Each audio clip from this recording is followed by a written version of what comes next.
Hi there and welcome to Andy Robinson RC. Cheers for checking out this video and joining us on the episode today. As you can see, we've got the brand new re-release of the Yokomo YZ834B.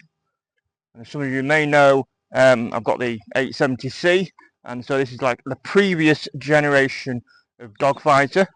So it's quite a unique vehicle. So when they said they were going to re-release it, it was one that I wanted to get my hands on. I've not had one of these before, either vintage, an original one. So yeah, I thought we'll get one of these as it's quite unique. So here it is, all done and ready. Now, for those of you who remember, or those you don't know, when they released this originally and with the re-release, this came in pretty much a ready to run state, or the chassis was pretty much a rolling chassis. It was all built up. The only thing you needed to do yourself was add the wheels and tyres, paint your body and cut your wing out, add the oil into the shocks and install your motor and radio equipment, as you can see, which we've done. So didn't take long to do, pretty simple. And that's the finished result. I've gone for my usual sort of colour that I paint my racing buggies in, which is the cobalt green. And yeah, and it's all good. It's a chain-driven buggy as well. So I will pop the body off here. You can have a look underneath, and that is actually underneath the car as well. It's a low centre of gravity design. It's like a pan chassis almost. Trailing rear arm suspension and a double wishbone suspension at the front, both with a monoshock for the front and rear. Now, for that, you do get in the kit, you get a bottle of 800, 828 or it's 1000 CST oil, and I have altered that because I'm going to be running this, attempt to run it on carpet. And in fact, I took it to my local club on Wednesday and gave it a bit of a blast just to see what it was like. As you can see it here, and yeah, it was all right actually. I was quite pleasantly surprised because I thought it was either going to handle terribly because it's so it's quite softly sprung even with the thick oiling or thicker oiling, but no, it went round pretty well. So I'm going to run it again. Problem is I can't seem to get any other tyres and wheels for it, so we're going to have to go with these. These won't damage the carpet, so we'll see what it's like anyway. That's a different thing. Anyway, we're here today on Stanley Park, and I've just come to give it a run so you can see what it's like. There's the two mono shocks. These shocks have been borrowed from the 870C. They've used the same ones again. Now the rest of it is, as far as I'm aware, it's the same as the original release. If it's not, if there's any major changes that I'm unaware of, please let me know in the comments.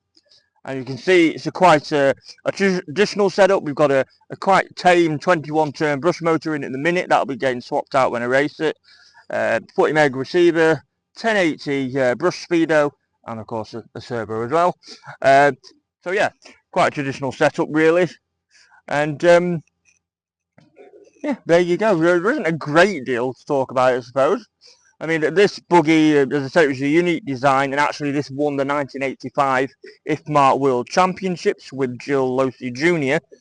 Although it originally came out in '83, and then they brought out the Wonder dogfighter, which had different wheels, tyres, and I think it had slightly different gears as well, which they put on the RSP version. And Jill Losey Jr., when he ran his at the IFMAR Worlds, he had double rear shocks at the back, and I think they were mounted from the top here down. So he had double shocks on the back, where this has still got the mono. And then shortly after the Worlds in 1986, he did bring out the Jill Losey Jr. Version called the Yokomo RSP YZ834B. There's a lot of letters and numbers, but yeah. So that's what they did. I say, obviously they were quite ahead of the time doing this sort of design, and it worked obviously, but it was designed to run on dirt, and that's what the track was. I think it was the Ranch Pit Stop where the Worlds were held, and it was a dirt track, so it probably worked very well on there. And after that, when they brought out the 870C, they went back to a more traditional, 4 shocks and took it back to the front. And you know, you've seen the 870C. If not, I'll shove it in the comments. Now I'm going to shove the body back on this now, and we're going to do a bit more running so you can see it going. Now, a massive thanks to Paul at Inside Line Models. I'm doing this bit now because it's a bit of a pain to get the body on sometimes. But yeah, massive thanks to Paul at Inside Line Models and the team for sorting this one out.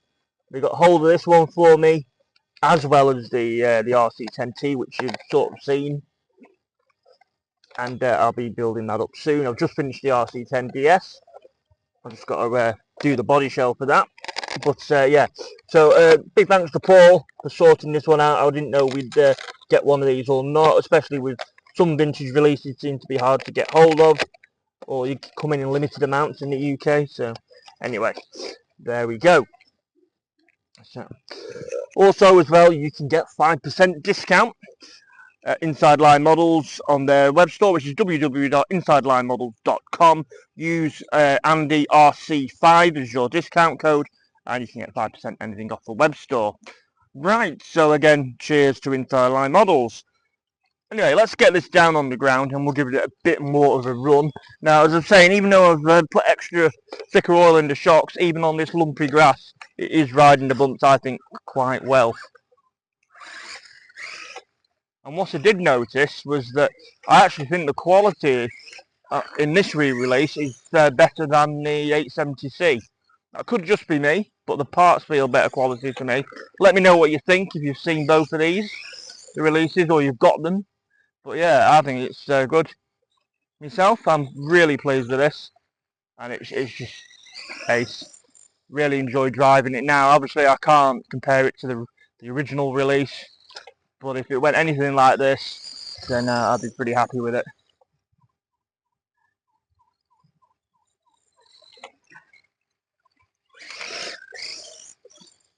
But yeah, it does need a bit more pace in it, but obviously it's scrubbing quite a bit of speed on here, on this lumpy ground. But it's good fun to drive. It's a lot more responsive than I thought it was going to be. You don't have a lot of steering lock compared to some buggies, but it still turns pretty well. It's not bad. It certainly could be worse. Yeah. And that chain drive is really nice and smooth as well. And you don't get any skipping when I hit the brake like I do on my 870C. Can't seem to get rid of that. Wow. Yeah. Tyre's just digging a bit there on the bobbly ground, and my body shell's caught up again. Yeah, it seems to do that. Might need to result in a bit more trimming on it. I'm sure they were all problems experienced back in the day. Actually, this is our second go at filming this, as yesterday we were out at Fairhaven Lake, not in the lake obviously, and we were filming this, and my battery transmitter batteries had died, and it was so loud, the beeping, that it wouldn't be very nice to watch. So we've come back out today to refilm. But yeah, anyway, I'll bring it up there and then bring it back again. There we go. Right, so let me know what you think in the comments, please. Much appreciated. As I said, I'll get a quicker motor in this, I think, for racing, and we might just bring it back out again for another spin. Or I might get some race footage of it, at least. Anyway, cheers for checking this one out. Much appreciated, as always. And if you haven't already, it'd be very nice if you could please subscribe to Andy Robinson RC on YouTube, and also come find us on Facebook and Instagram under Andy Robinson RC. Okay, all the links and various bits of info will be in the video description. As I said, there's no unboxing for this because it wasn't worth unboxing. Well, to me it wasn't. And again, cheers to Inside Line Models for their support. Right, I'm off. Cheers for checking this one out. Look after yourselves and take care. See ya.